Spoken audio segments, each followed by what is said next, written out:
a pleasure to give a lecture here. So today I'm going to talk about something that is maybe a little bit hyperbolic. It's fish wars. Okay. So the real war, of course, is the war that we have against fish and on fish, and they are the main victims, of course. But nonetheless, I would say over the past 5 years, we've seen rising messages in the media, in think tanks, etc., getting more attention to this issue of conflicts at sea. And probably no other place has been so much prominent than Indonesia. Here is an image that has become kind of the poster image of those supposed fish wars. It's in Indonesia, out of the waters of Sulawesi, and it's in Chinese Navy being blown apart by the Indonesian Navy. So the fishing vessel was there illegally, was seized, and from basically the last 3 years, there's been a policy of destroying those vessels. Not all are destroyed. A few are actually brought to port in Indonesia in order to establish a museum to illegal fishing. Okay. And all this is made possible through, of course, the classical work of Navy fleets, Coast Guards, etc., but also new technologies that can track more easily where fishing vessels are, etc. You all know about the global fish wars, etc. This new departure, if you want, in terms of policy is very much the result of the entrepreneurialism of a popular woman who is the Minister of Marine Affairs and Fisheries in Indonesia, Sudi Bajisturi. She has become really the icon of this fight against IUU, and the media, of course, have portrayed her in different lights. If you read some of the food industry media in China, of course, she's this mad woman, and the quote that is straight on the right, having destroyed about 170 Chinese fishing boats in less than 3 years. But there are people like you guys who are also doing, peer-reviewed research. And one of the articles that came out relatively recently looked at the impact of this policy and noticed that, well, actually, it's kind of working. And so it is very possible that this is going to become maybe a model and be replicated to some degree elsewhere. So a little bit more forceful type of intervention. That, of course, raises the specter of having a kind of militarization of the seas. And we've seen in conservation that often it can raise concerns for human rights abuses and militarization of conservation for the protection of big games, for example, etc.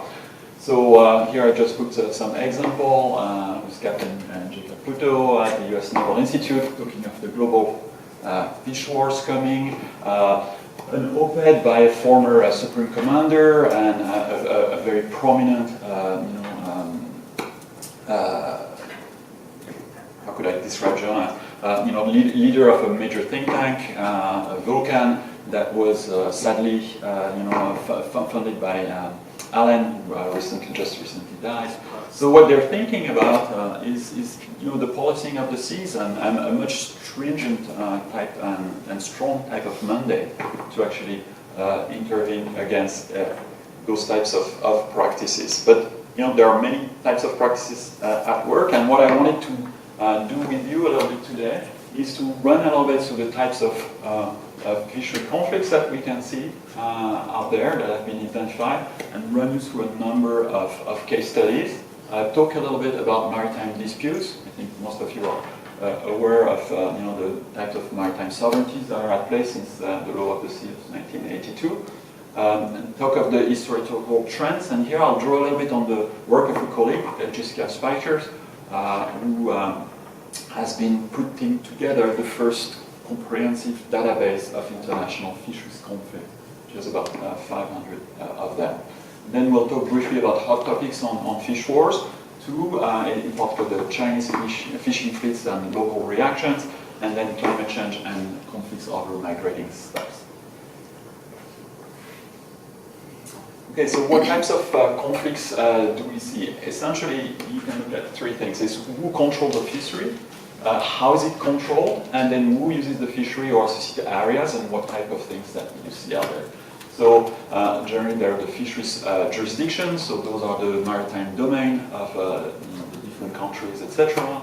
You have property rights that can be allocated in close to licensing, etc. The role of government is important there in ensuring this, and there are sometimes a broader context of intergovernmental conflicts over the jurisdiction, the territorialities, if you want, of those places. Management mechanism, the include management plans, the enforcement conflicts, type of fishermen and government interactions that can take place. I'll illustrate a few of that later. And there can be internal allocation, between different types of fishers. So of course that's where we find probably among the most frequent ones between industrial and small-scale fishers.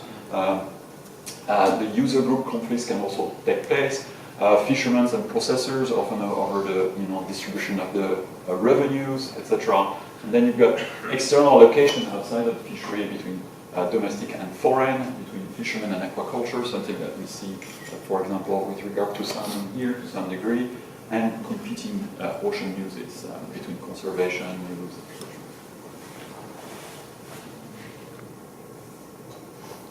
So I'll go through a number of selected cases. I'll first look at what has constituted probably the main series of cases that have informed the literature on conflicts. And I'll show towards the end the little historical trend, and you will see on that slide that essentially this was the period in which there was a lot of conflicts. So we'll look at interstate conflicts in the North Atlantic with the Cod Wars, the Turbo, and the Cherbourg accident. And I'll talk also very briefly of the Scallop War that took place in August and September of this year.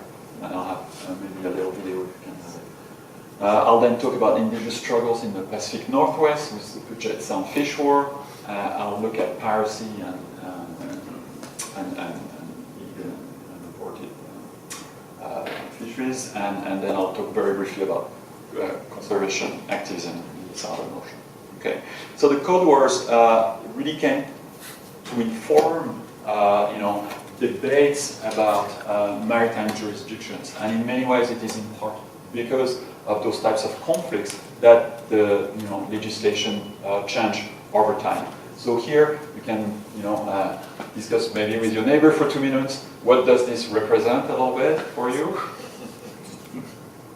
Nice cut in front of a flag with a proud fisherman. This kind of idea of nationalism, the right to fish, the fact that fishermen have this important lifestyle to defend and defending the access. And what are they trying to defend here? The British, well, in particular, is access to Icelandic waters.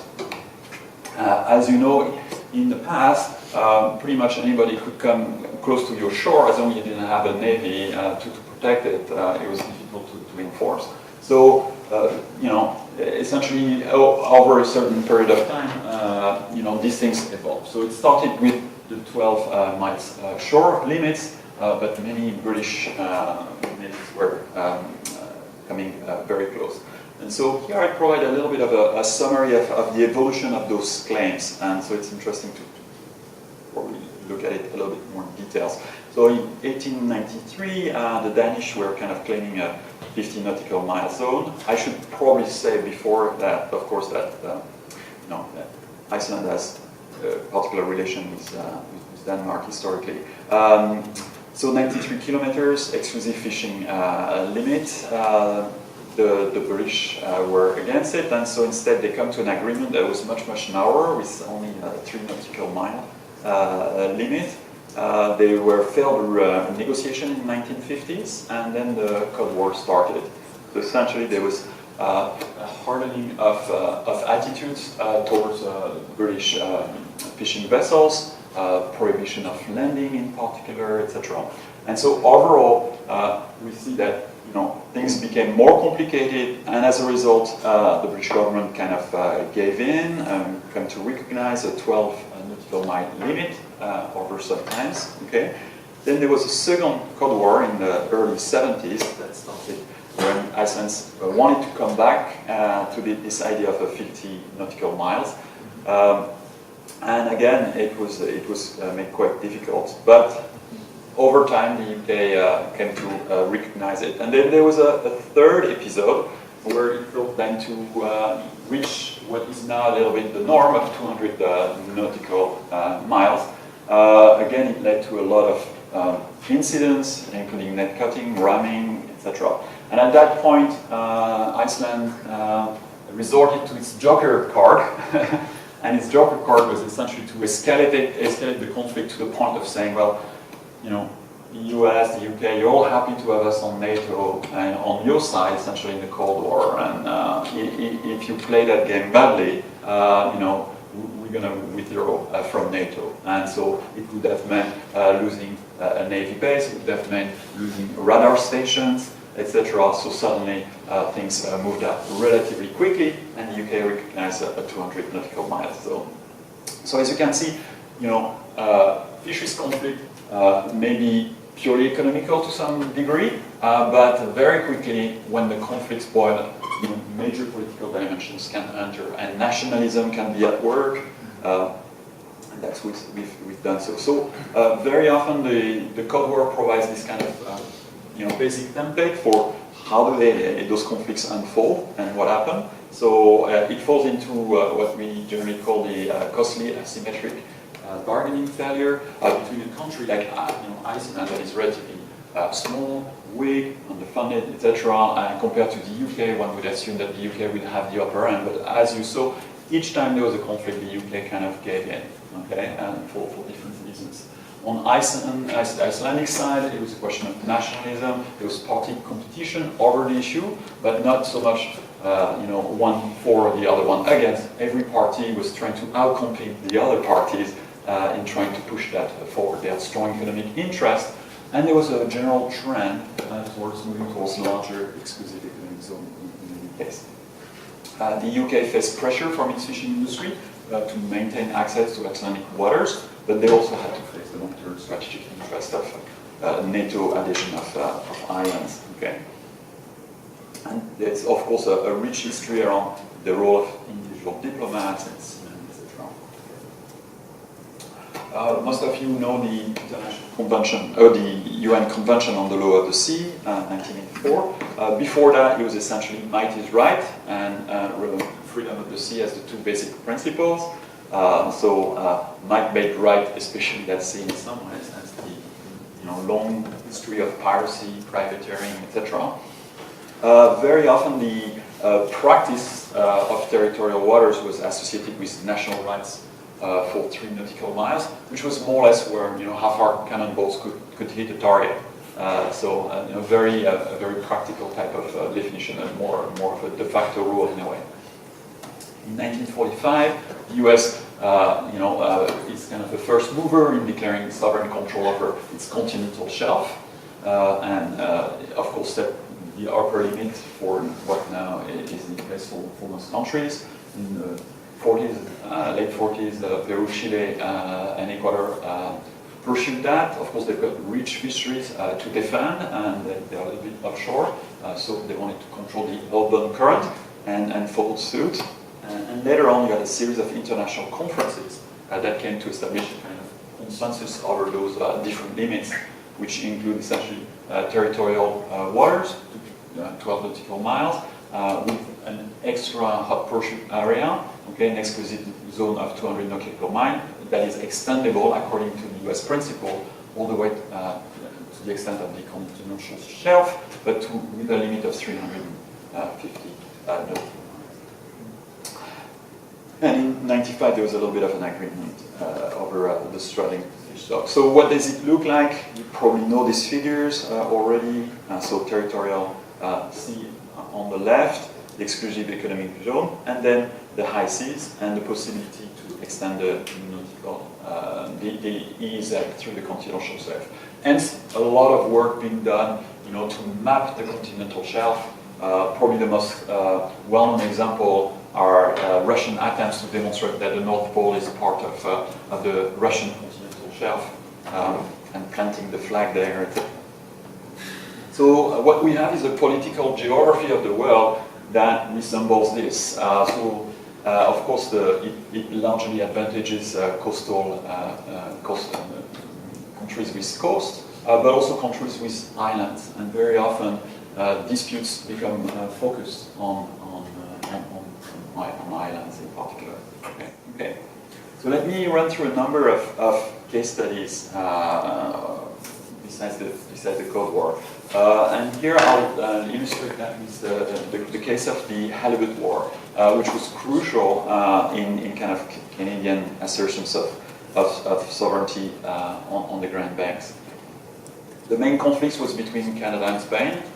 French vessels were a little bit involved, but not exactly in that area. I'll show you a little bit later. So you have the context of the collapse of the Grand Banks fisheries, lots of job loss in Canada, and then the Greenland halibut becomes kind of the alternative.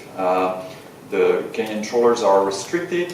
They don't want to commit the same mistake as they did with cod, but it's not restricted outside the EEZ, and a lot of countries, are kind of interested in that, and Spanish vessels in particular. So in 1995, the DFO minister, Brian Tobin, orders the intervention against the Spanish factory freezer, the STI, and trying to document exactly what is going on. So the STI cuts its nets, as is often the case, and tries to flee, is nonetheless arrested, brought back, and the net is illegal according to the Canadian law, as I write here, and then it becomes kind of a period of tension internationally, especially between UK, Ireland, that side with Canada, and the rest of the EU, that side with Iceland and Spain. Okay. The navies are sent out. I remember those images on the media. It sounded really like a kind of naval fleet being all out there. There's rumors of shooting order being given by Jean Chrétien, the Prime Minister of Canada at the time. So, Chrétien, if you remember a little bit the personality, he looks a little bit like somebody who can shoot from the hip. And so people took these things a little bit seriously. As you know, the doctrine of deterrence in international relations is important. So if people think you're going to escalate way more, sometimes it calms things down. So the EU pushed on Andy and Spain to accept the deal, and Canada reduced its own quota and was allowed for kind of military enforcement.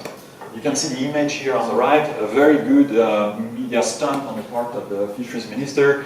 He hired a barge, went right in front of the UN headquarters in New York, and made his little speech showing the kind of little baby halibut that were being fished, at the nets that were seized, etc. So always helpful to do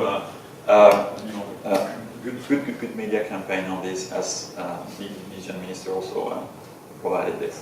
The Cherbourg incident is slightly different in the sense was very often what you have is customary practices that change over time, and that can lead basically fishermen who feel entitled to try to get out of the situation. So here in 1992, essentially there was a new recognition by the EU of UK control over a 3-mile fishing zone in the Channel Islands, and essentially it was then allowed for crabbing was only allowed for the British vessels, and so the French ones were not very happy. They considered that this was a customary, access rule that should have prevailed, and so when UK inspectors arrived, the French reacted, and they reacted pretty badly. First, they went back to port with a UK inspector aboard. That was not allowed to go back on his ships. And the second time, they actually seized the UK patrol boat and brought it back to Cherbourg. So that led to the British threatening intervention by the Navy. In the end, things kind of cooled down a little bit. So these things continue to happen. The most recent one, if you may remember, in early September, the Scallop War. Essentially, it's a little bit the same thing, but this time it's about seasonality rather than a change of rule. Okay, so in this case, it's about seasonality. It's simply that the French, you're in the Bay of Seine here. The Seine is that river that passes through Paris. Exiting here. So it's a shallow area. It's a little bit like my own home region, which is here. We've got quite scallops, so sandy soil, shallow bays, warm, good area here, rich in nutrients. And so you've got essentially the territorial waters here, and the French are not allowed to fish to get scallops between May and October, roughly. But the British boats are, and so there was growing antagonism at these practices. As you know, scallops, it's shells, but they move a lot. They actually can move quite fast, and so it led to a lot of pummeling a little bit, hitting boats, etc., ramming different things. So if you want, you can check the video a little bit to have a bit of an idea. In the end, the conflict again was resolved. The UK kind of gave in, and the UK is also now observe essentially the French rules for that region. Okay, so closer to my other home, not the French one, but the Canadian one. Here in Puget Sound, we also have had fish wars. And here, again, it's a different aspect. It's about, again, questions of entitlement and access and consumer use. This one is about indigenous fishing rights.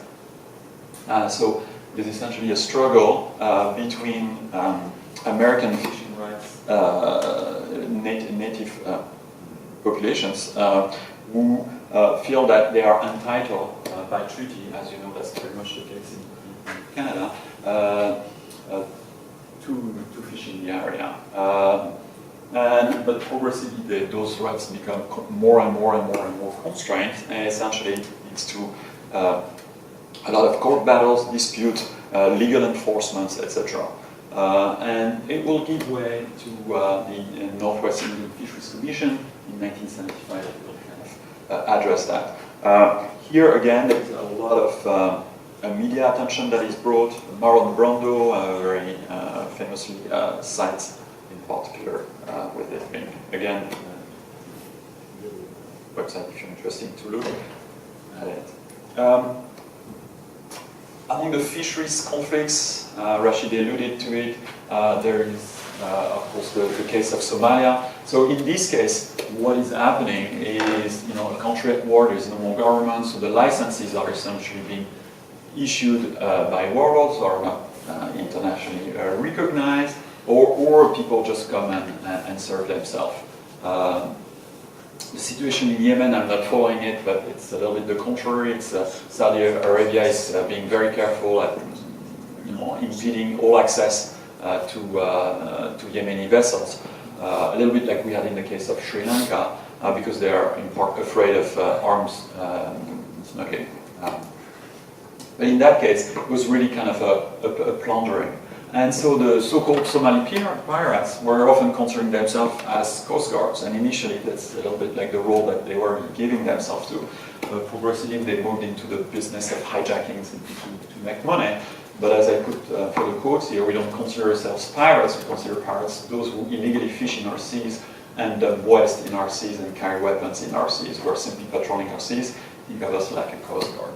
So there's a bit of an image problem, but nonetheless, these things were very much at work. And of course, the deployment of the navies cost a massive fortune. I think the EU program for EU navies to be in the area was around 400 million euros per year.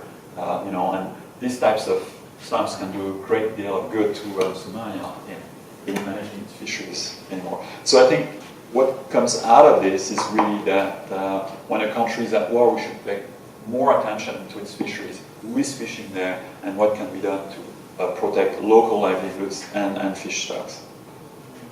I just illustrated a little bit the types of trends that we saw. So you see that the catch from Somali is relatively low, and you see here that the foreign fish, beginning of the year here by 2001, you have pretty much at a peak. And one could argue, essentially, piracy started around 2007 and 2008 to reach the media, and you can see that it is on the decline. So essentially, yes, the coast guards, the pirates had a bit of a positive impact to some degree. Okay. So among the other fishing conflicts that we see, of course, are all those that are also associated with conservation goals. So here we don't see so much conflicts between fishers, but between essentially conservation, organization, and fisheries actors. One of the best examples is probably the whale wars that have been well documented, either Greenpeace or Sea Shepherds, etc. And I wanted to come to one particular example where Sea Shepherds has had to engage with Chinese vessels. And they're very worried at the beginning of the campaign because they think probably the Chinese will not react in the usual ways. And even when they try to do it with like jurisdictions like Norway, for example, they had incidents. And they're very careful about what they're doing because they can be arrested, etc. So Sea Shepherd, as I read, has changed its tactics and is now an NGO law enforcement agency. China has a good ticket, and how to handle China is going to be key. So how did they try to approach it? Well, first they tried to find something that was really strongly illegal. So they looked at drift nets. There's been essentially legislation, prohibiting it. And then rather than ramming the vessels, they simply did what a good citizen would do if they see a crime. You don't try to do the arrest yourself. You simply follow the suspect while being on the phone with the police and indicate more or less where they're going in order to facilitate arrest, etc. And that's what they did. And as a result, they covered 5,000 nautical miles, following the vessels all the way back to port. And when they arrived there, they, of course, had informed the authorities before that. And the Chinese authorities, confronted by a high level of evidence, decided to actually take on some measures. So the fishing licenses were suspended, the captain certification was nullified, and a fine of $300,000 was imposed. I thought that was a pretty good one. Okay. Good. Let me now take a little bit of step back a little bit from those individual cases and show a little bit the work of Jessica. She was here last year when I gave this class. This is more or less the results of part of the database that she analyzed, and she comes to a conclusion at the moment that the fisheries conflicts were essentially a North Atlantic affair for much of the decades between the 70s and the mid to late 1990s. But now we're seeing really a lot of conflicts being associated with China in particular and South and East Asian waters. So not very, very surprising, but it's good to have the evidence from it. She is categorizing conflicts in 4 dimensions in terms of their relative intensity, if you want, from 0, where there's kind of a neutrality or a laissez-faire, if you want, all the way to military acts that involve death. And those, as you can see on the graph on the right, are very, very, very rare. But you can see all the conflicts that are being involved over the entire period. Okay, so you see that Canada in particular and the US have been particularly involved in relatively benign conflicts, but nonetheless up here also on the right. When you look at the DIADs, this kind of neat graph tells you a little bit what has been going on. So here we look simply at the 2006 to 2016, and you see, for example, that conflicts between India and Sri Lanka is very important, and China with a number of other actors, especially Philippines, Korea, is strong, and India as well. Okay, so this allows to give us more evidence, documents it, and also we can see a little bit not only the trend, but also maybe at some point the different factors that will affect conflicts. Okay. What are the hot topics in fish wars? Well, 2, as I mentioned. I already alluded to Chinese fleets and international fisheries conflict, and I'll also mention climate change and migrating seals. So you all know that the configuration of China is complicated by the presence of many islands in the China Seas, South China Sea, East China Seas. The spread on the Scarborough are part of that.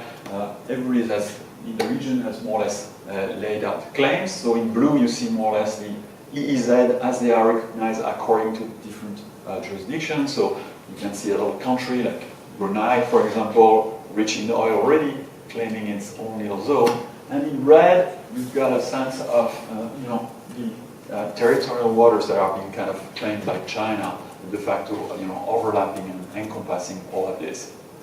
So a lot of the most egregious conflicts have taken place in the paracel with regard to Vietnam, with frequent ramming, and military interventions. In the Philippines as well, and especially with regard to the Scarborough Shoals.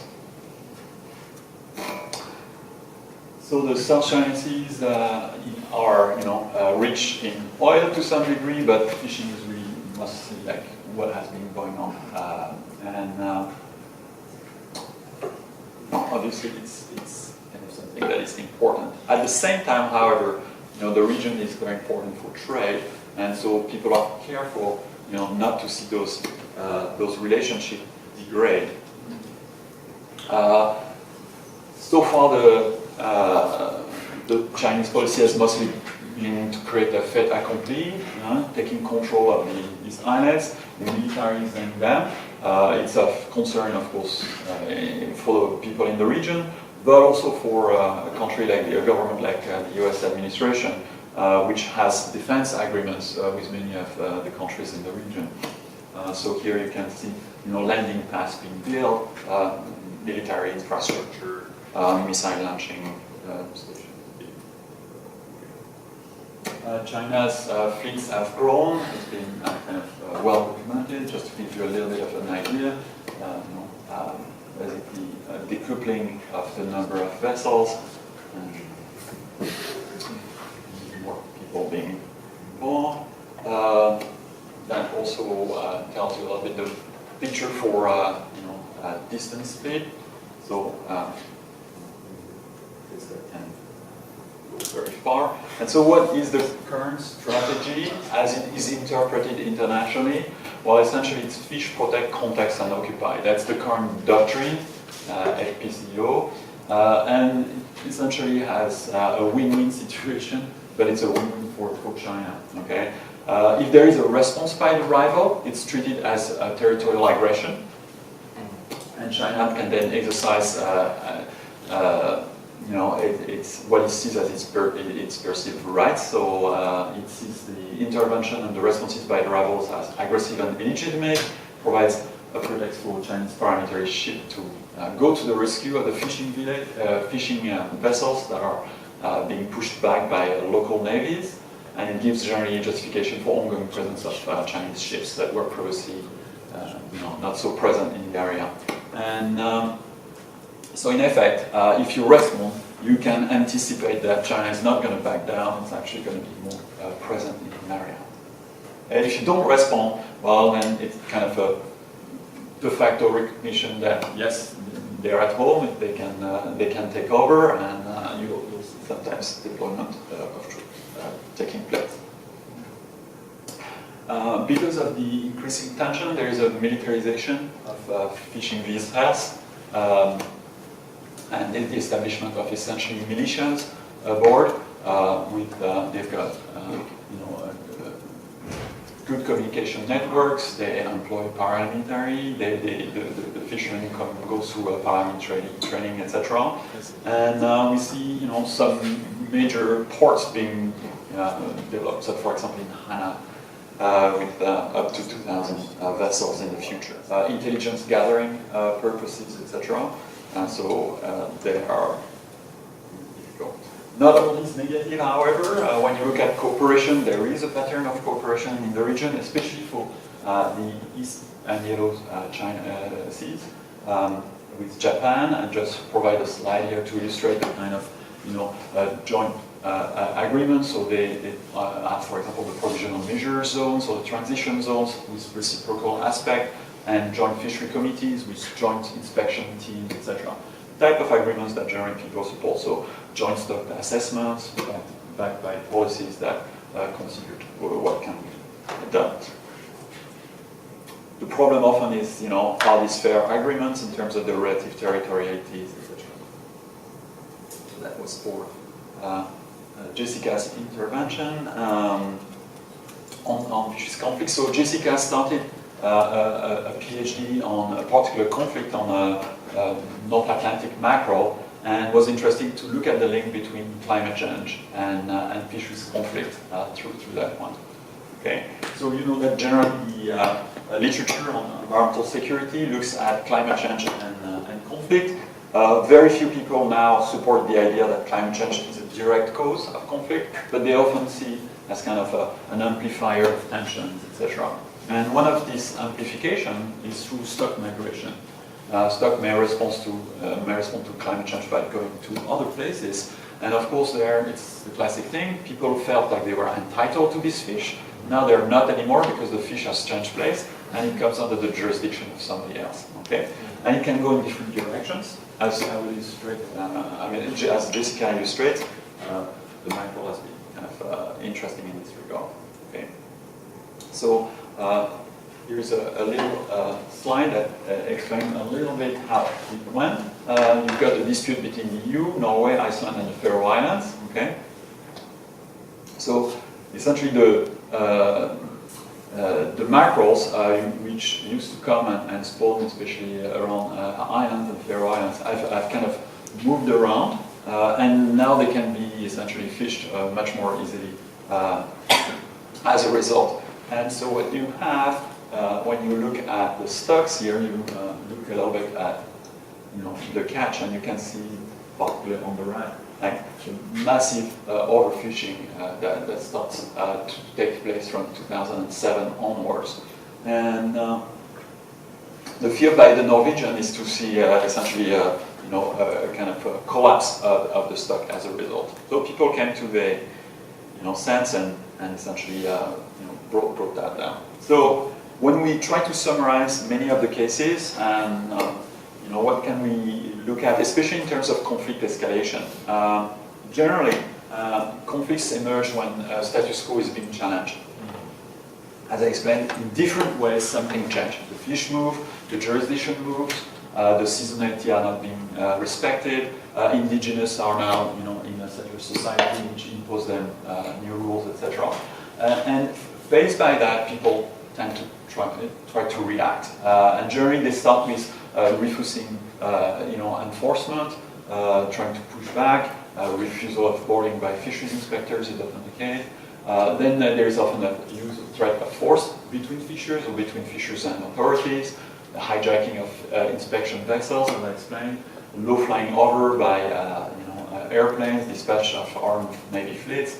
You see net cutting, propeller jamming, high water pressure being used, then shelling, all the way to actually targeting and seeking to stop the vessel, ramming and sinking. Several cases of sinking by Chinese vessels, of Vietnamese vessels have been documented and filmed. So generally, it's rare to see that governments will go at war over this. They'll try to settle and de-escalate, and so generally this leads to a new recognition for new regulations, etc. But there are some exceptions. The good thing that can come out of that is that because of the conflicts, fish can become better. Fisheries can become better managed to some degree. But that's not always the case. Sometimes it's simply about imposing the views of the dominating actor, or simply countering the seas. What are the prevention mechanisms? So releasing the fleet overcapacity and provide alternative livelihood to fishermen, a kind of classic issue. Co-management of fisheries is often the practical, easy solution that governments will adopt. But generally, you need to have an effective policy that tries to balance those objectives, ecological, socioeconomic, and also community perspective. What do those communities will do?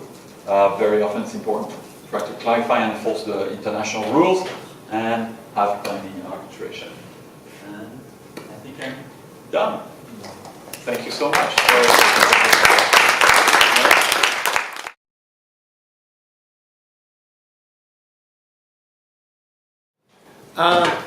If I'm not mistaken, last year that you came, you said that you didn't necessarily specialize in fisheries. You That's specialize right. in conflict. Yes. So I was wondering if you can talk about how conflicts in other resources could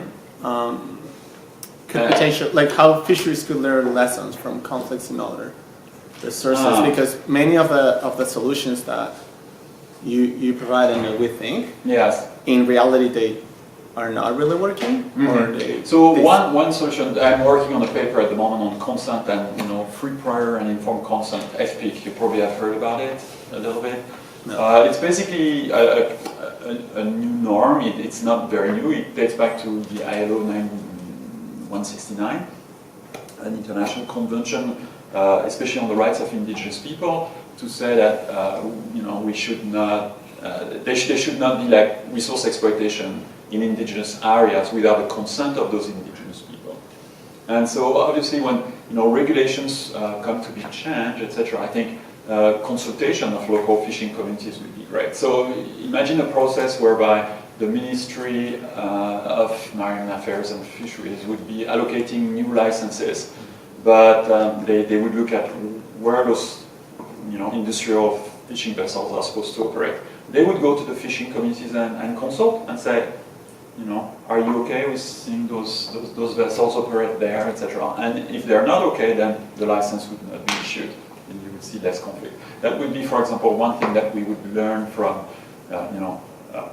other sectors. Like these things are complicated to put in place. Very often, it's a little bit of a lip service. So people have signed a convention. Most of the countries that have signed a convention at the moment are in Latin America, and as you know, this is also the place where we've got most conflicts, especially with regard to mining.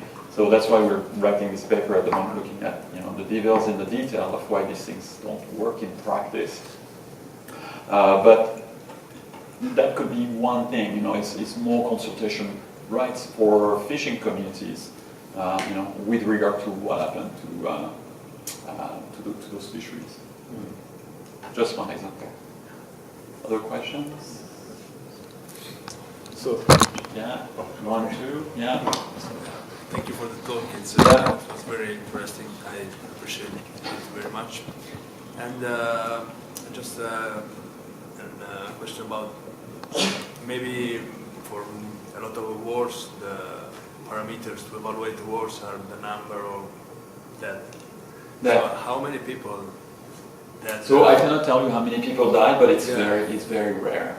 Very rare. An average, like I would say maybe for the fish war. For what we know, the international fish wars, I would say maybe 1 to 3 per year, something like that, or less. Yeah. I'll talk. I'm going to see Jessica next week, so I'm going to ask her if she has looked into that specifically. But I think it's very, very low. I would even doubt that. There's been cases.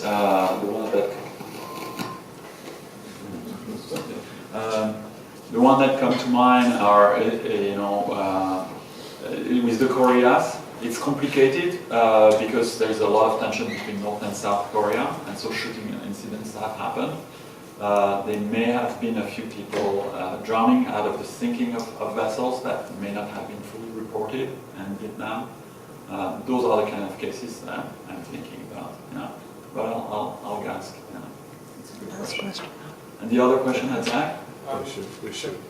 Great talk. But so you often see, like with the case of Indonesia, where there's this grandstanding that yes, we're combating IUU fishing, but at the same time, at least I was at the IMCC conference in Malaysia earlier this year, and over there, a lot of the talks touched on the fact that there were Indonesian boats that were poaching in their waters. Yes. So to what extent, on the global scale, do you see a lot of grandstanding by countries that themselves are turning a blind eye to their own vessels? To their own vessels. Yeah. No. I mean, it's a classic thing. I think what Minister Susi I try to say is that we'll enforce those rules at home, but we'll also oblige our vessels to be operating with the emitters whenever they go abroad. That's right. I think I'm not a specialist, but I understood that at least she saw that as the counterpart And I thought, well, maybe that could be one of the solutions. So you really control your domestic waters if you want, and when you've got a distant fleet, that distant fleet really is highly visible and it is not playing the game that you're trying to prevent at home, you know, and not turning not turning off detection mechanism is part of it. But in practice, it's very possible that we're really close. I mean, I can see Catherine is saying, so you pushing yours very quickly, and when there's a class coming.